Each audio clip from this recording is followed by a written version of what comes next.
Interloire vous présente La Bonne Étape de Perico Légas.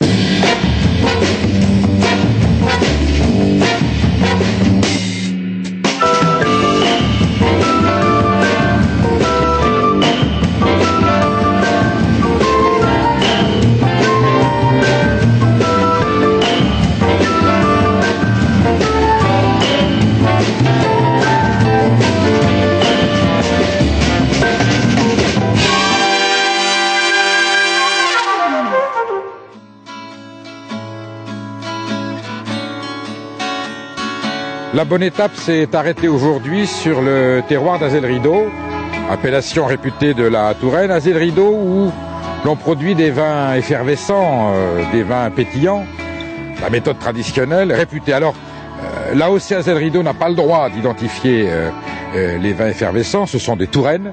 Il n'empêche que ces vins proviennent bien de ce terroir emblématique. Et nous sommes ici au château de Lollet, qui est un des domaines les plus réputés de l'appellation, immense domaine où l'on produit depuis toujours des vins réputés pour la qualité de leur mousse et de leur bulle. Nous allons y rencontrer Marielle Henrion, femme de l'art, il ne faut pas le dire, champenoise d'origine, mais elle a la technique de la mousse, elle a l'art de la bulle.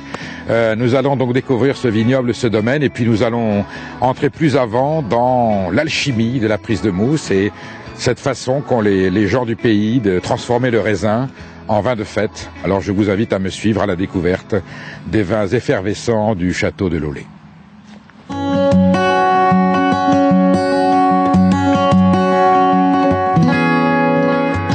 Marielle Henrion, le travail du vin commence à la vigne.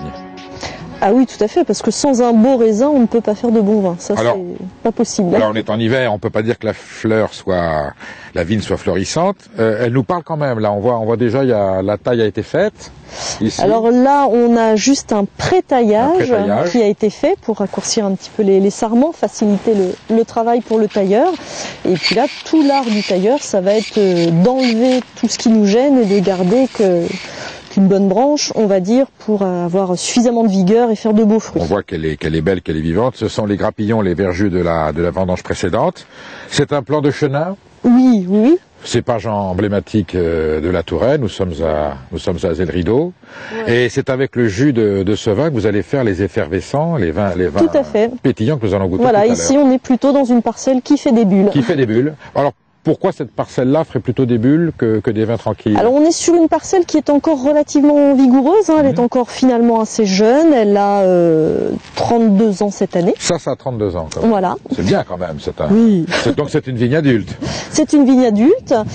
Nous sommes sur des sols qui sont quand même assez riches, donc on essaye de combattre cette vigueur par l'implantation d'un enherbement naturel. Je vois quand même qu'on a du calcaire, on a du tuffeau. Alors on a un peu de calcaire, on a aussi des silex.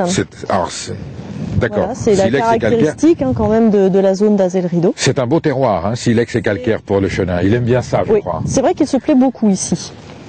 Beaucoup. Donc on a un chenin qui est encore assez vigoureux, donc on va préférer le laisser produire un petit peu plus pour faire des bulles, puisqu'on a besoin de vin assez léger, assez frais, avec du fruit, mais pas trop de concentration. D'accord, ça veut dire que si on le laisse produire un petit peu plus généreusement que d'habitude, on calme sa vigueur, sa fougue.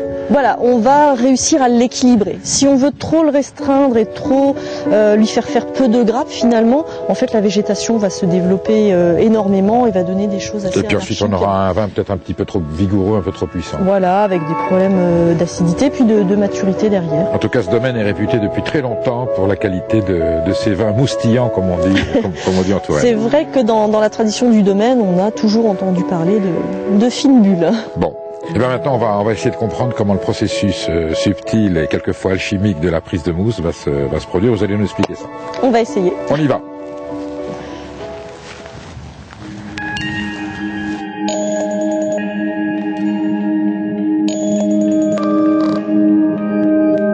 Marielle Henrion, nous sommes ici dans le chai de vinification du château de Lollet, où se trouvent les grappes qui se trouvaient sur les ceps que nous avons vues tout à l'heure au moment des vendanges.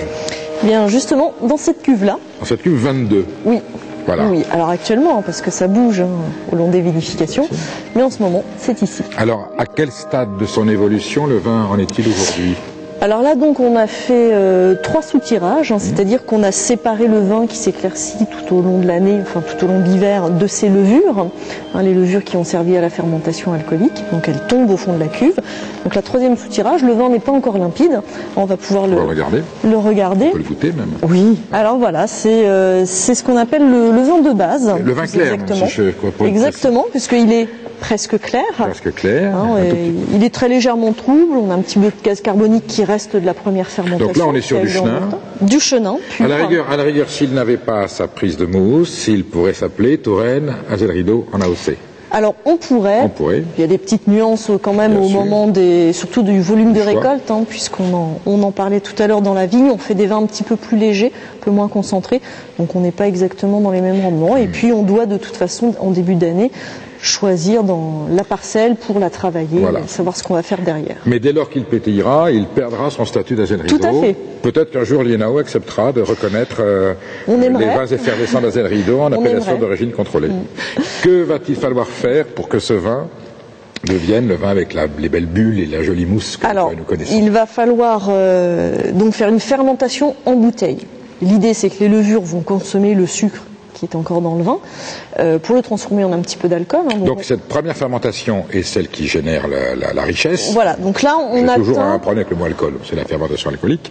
Et la deuxième sera une fermentation carbonique, si je comprends bien. Alors il y a aussi un peu d'alcool qui apparaît, hein. On va partir d'un vin là qui est à 11 degrés d'alcool à peu près, et puis on va monter à 12,5 dans la bouteille.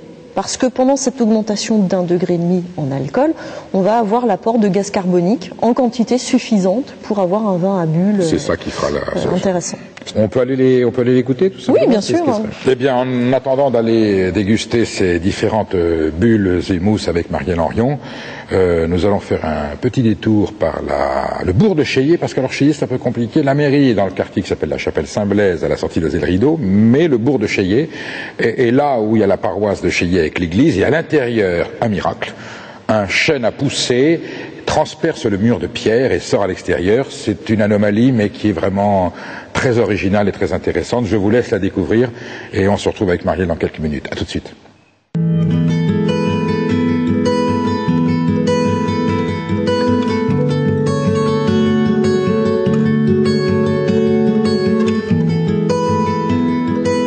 Ce chêne a fait la curiosité de l'église et de Cheillé. Et donc, il y a eu des polémiques. Tout le monde ne savait pas au juste d'où était l'origine de ce chêne. Il y en a qui parlaient que c'était un chêne sacré, que l'église avait été construite autour. Mais le clocher est du 12e et je ne pense pas qu'un chêne peut vivre aussi vieux. Moi, je pense plutôt que c'est à la Révolution, les bâtiments du culte ont été à l'abandon.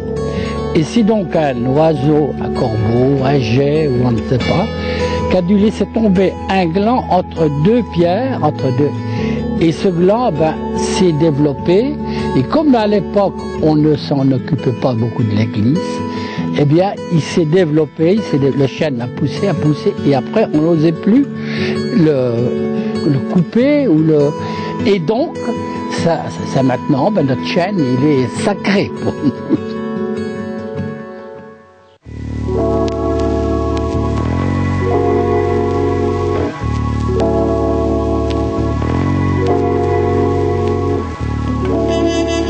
Après la vinification, dans le chai avec ses grandes cuves, ici plus d'intimité, on revient dans ce tuffeau. Voilà deux cuvées du Château de Lollet. Vous avez combien de cuvées de vin effervescent au total? Alors en vin effervescent, si mes comptes sont bons, on doit être à 9. 9 cuvées déjà. Oui. Ça fait pas un peu beaucoup quand même, 9 cuvées. Alors ça permet de vraiment varier les plaisirs, parce qu'il y a du blanc, du rosé bien entendu, des méthodes un petit peu différentes entre la Touraine et le Crémant de Loire, les assemblages de cépages, et puis aussi si on fait des vins très dosés, peu dosés, voire pas du tout. Alors nous en avons choisi 2. L'élégant, j'allais dire, c'est l'entrée de gamme, je n'aime pas cette expression, mais c'est le premier vin que vous offrez au niveau tarif. Alors c'est aussi le premier vin que nous avons créé. Quand vous êtes arrivé. Quand nous sommes arrivés. C'est un pur chenin blanc. On a voulu offrir une cuvée qui soit fruitée, attrayante et effectivement d'un prix attrayant aussi. Eh bien, on va vérifier ça tout de suite. Je suis sur la framboise, mais alors une framboise mûre, et c'est incroyable qu'un cépage blanc comme le chenin, sur cette terre calcaire, puisse donner cette expression. Alors en fait, je pense que tout le secret réside dans le fait d'avoir des raisins très mûrs, même pour faire des bulles, puisque habituellement on ramasse quand même des raisins un petit peu moins mûrs. C'est vrai que nous on essaye de travailler vraiment au maximum, et on est toujours assez surpris effectivement du fruit qui peut ressortir. Alors nous avons une autre cuvée. Oui. Celle-ci, elle a aussi son originalité. Alors là, on est sur une appellation Crémant de Loire, donc avec un petit peu plus de rigueur dans la façon d'élaborer le vin, puisqu'on a des impératifs de vendange à la main, par exemple. Alors pourquoi ce même vin, qui vient du même terroir, du Château d'Olé, du même domaine, dans cette bouteille, ça s'appelle Touraine, et dans celle-ci, ça s'appelle Crémant de Loire, c'est le même raisin et c'est le même sol? Alors en fait, le Crémant de Loire recouvre une zone géographique qui englobe la Touraine, le Vouvray, le Montlouis et le Saumur. Mais pourquoi celui-là est crémant?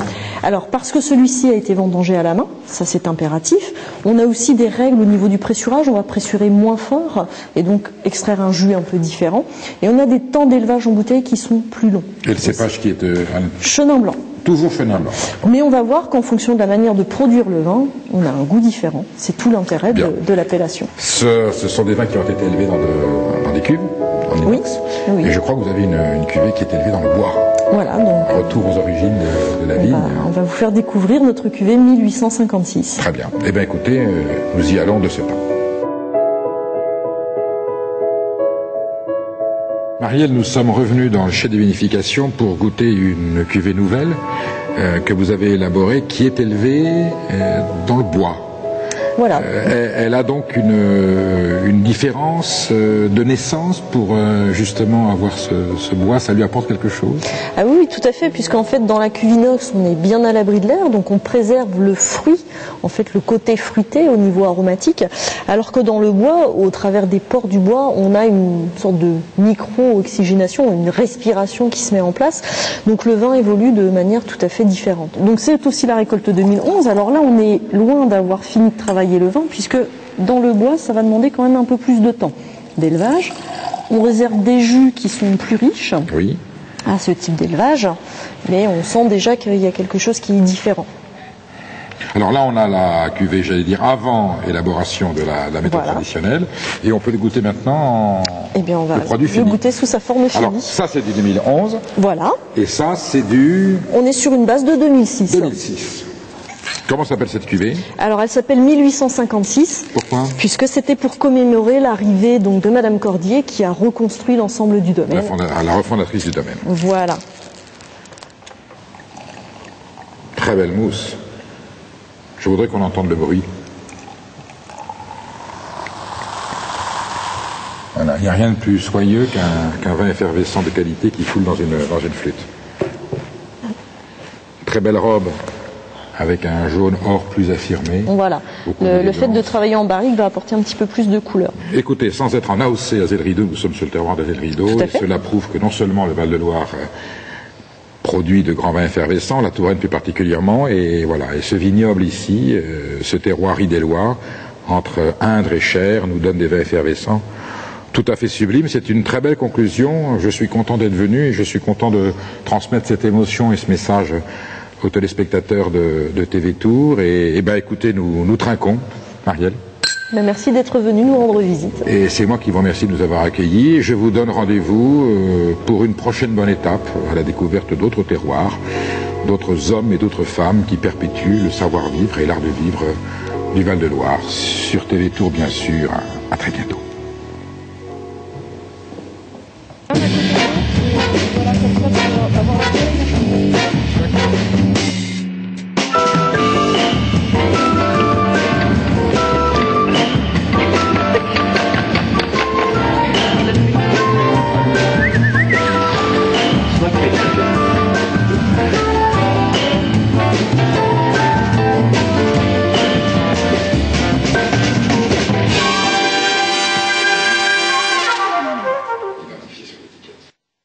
Interloire vous a présenté La Bonne Étape de Perico Légas.